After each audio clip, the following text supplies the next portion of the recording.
না, মোটামুটিভাবে পশ্চিমবঙ্গের বুকে মনে ঠিক চলছিল।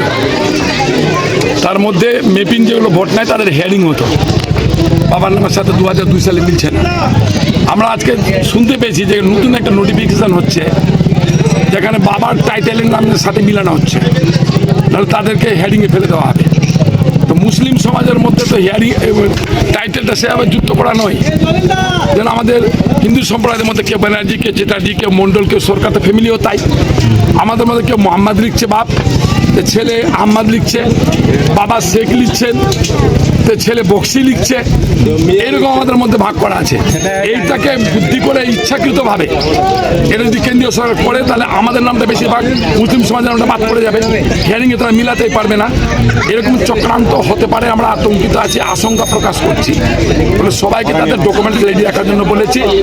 যে কোনো প্রতিকূলতার মধ্যে 2026 সালে এই বিজেপি নামক পার্টিটাকে পশ্চিমবঙ্গ থেকে ধুয়ে মুছে একবারে সাফা করে দিবে মানুষ, এর জন্য আমরা প্রস্তুত আছি।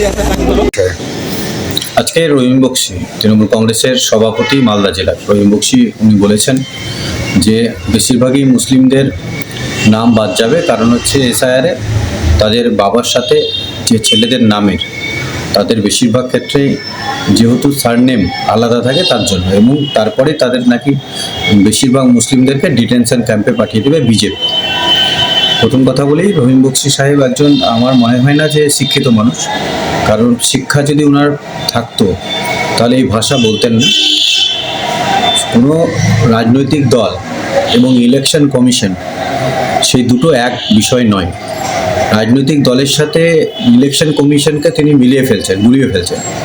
সংবিধানে ইলেকশন কমিশনের যে ভূমিকা সেটা ইলেকশন কমিশন পালন করছে।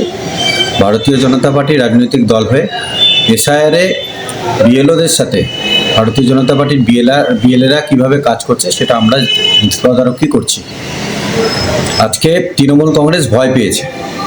কারণ ভয় পাওয়ার, যে তৃণমূল কংগ্রেসের যে ভোট ব্যাংক, বাংলাদেশিদের যে ওপার বাংলা থেকে নিয়ে এসে ভুয়ো ভোটার রেশন কার্ড থেকে শুরু করে আধার কার্ড, এবং তাদেরকে শুধু ভোট ব্যাংকের জন্য যে মমতা ব্যানার্জি এতদিন ব্যবহার করেছে, ওটা পশ্চিমবাংলার মানুষ দেখেছে।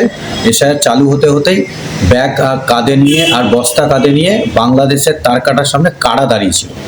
তাই এই যে ডিটেনশন ক্যাম্পের কথা বলে মুসলিম ভাইদের ভুল বোঝাচ্ছে, আমরা ধিক্কার জানাই।